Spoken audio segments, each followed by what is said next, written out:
काका असं कसं होऊ शकेल? तुम्ही शनायाला नाही समिताला पाहिलं.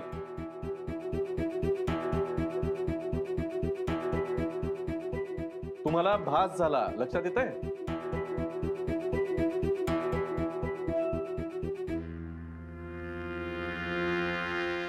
काका तुमचा खरंच गैरसमज झालाय. राधिका गुरुनाथ खरंच खूप बदललेत ग.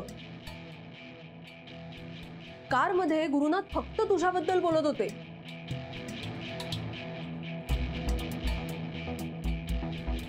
तरीही तू आता त्यांच्यावरती इतका अविश्वास दाखवणार असलीस तर बरोबर नाहीये ना?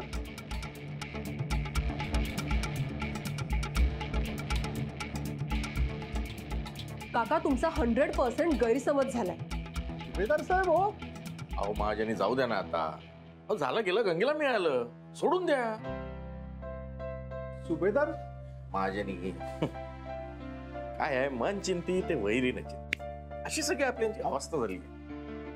त्यामुळे तुम्हाला भास होणे स्वाभाविक आहे. अगं आणि इतकंच नाही राधिका, गुरुनाथ असंही म्हणत होते की कित्येक वर्षात मी माझ्या बायकोला घेऊन कुठे बाहेर फिरायला नाही गेलोय. सो ते तुला एका वेकेशन वरती घेऊन जाणार आहेत.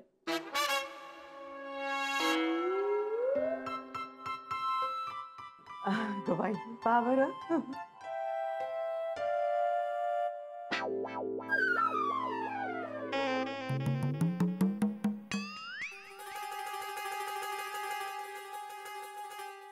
राधिका अगं. महाजनी काका, नाही तुम्ही काळजी करू नका, असं होऊ शकतं. नाही तुम्ही विसरून जा बरं सगळं. अगं नाही असं होऊ शकत. नाही काका, आपण तुमच्या डोळ्यांसाठी चांगल्या डॉक्टरकडे जाऊया. काळजी करू नका. महाजनी काका खरंच गुरुनाथ आता खूप बदललाय आमचा. ए राधिका, हे बघ तुम्ही कोणीही काही म्हणा, पण माझा माझ्या डोळ्यांवर पूर्ण विश्वास आहे. आणि राधिका तुम्हाला सगळ्यांना सांगतो, मी हाडाचा पत्रकार आहे. प्रूफ रिडिंग आयुष्यभर करत आलोय आणि तुम्हाला सांगतो एक ना एक दिवस हे मी सिद्ध करून दाखवीन आणि तुम्हाला सगळ्यांना माझ्यावर विश्वास ठेवायलाच लागेल. काका हो काका मीही जाते. नाही नानी माझी वाट बघत असतील ना. येते. थँक्यू समिता. वेलकम.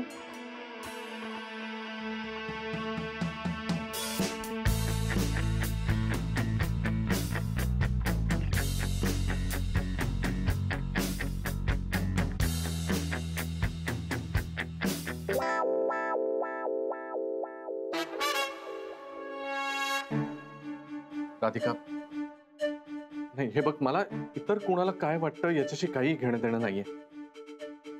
तुला काय वाटतं ना ते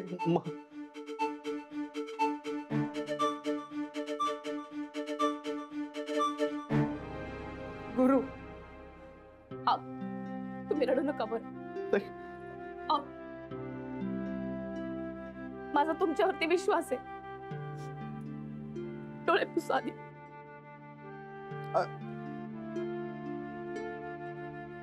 शांत व्हा. नाही तुम्ही आधी फ्रेश व्हा, मी तुमच्यासाठी चहा मांडते. आई विसरून जा ना. आलोच मी.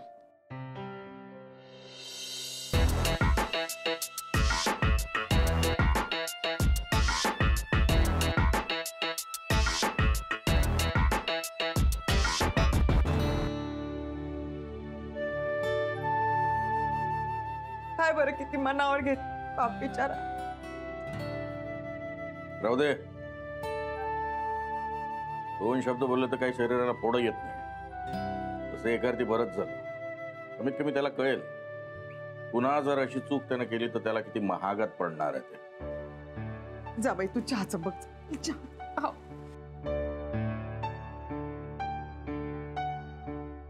अहो तुम्ही आता कसला विचार करून आले बा.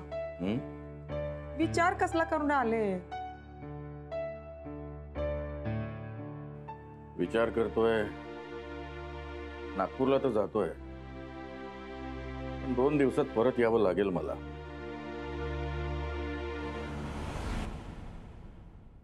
मला दिसत नाही असं तो म्हणाला डॅम्बिस. अरे काय समजतो काय स्वतःला? हे पांढरे उन्हानं नाही झाले, अनुभव आहे अनुभव. हो अहो काय झालं? काय एवढं टणटण करताय? चष्मा नाही का मिळाला? चष्मा मिळाला नाही असं कसं होईल? हा अहो मग काय झालं? एवढी चिडचिड का करताय?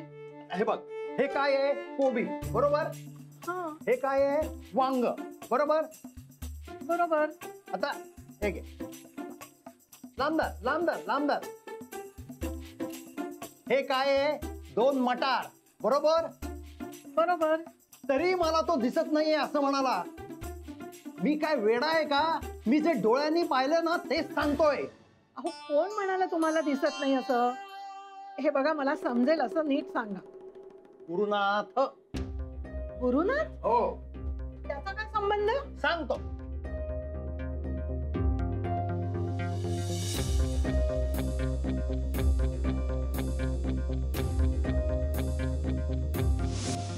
असं नाही बच्चा, आई बाबा आहेत घरी, उगीच टेन्शन नको ना म्हणून म्हटलं. कोणतरी आलंय बघ. गुरुनाथ दार उघडा. गुरुनाथ कोण आहे तुमचे शेजारी? गुरुनाथ गाडीत तुझ्या बरोबर कोण आहे? गुरुनाथ. गुरुनाथ दार उघड. गुरुनाथ. गुरुनाथ.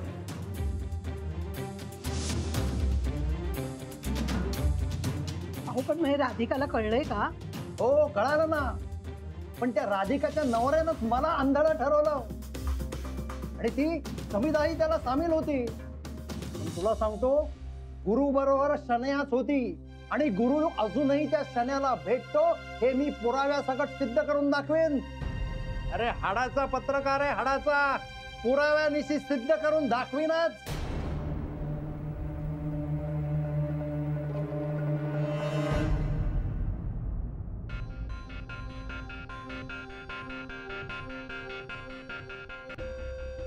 बरं झालं समिताची मदत घ्यायचं सुचलं, नाहीतर आज कामातूनच गेलो असतो. या शनायामुळे ना कशा कशाला तोंड द्यावं लागणारे देव जाणे.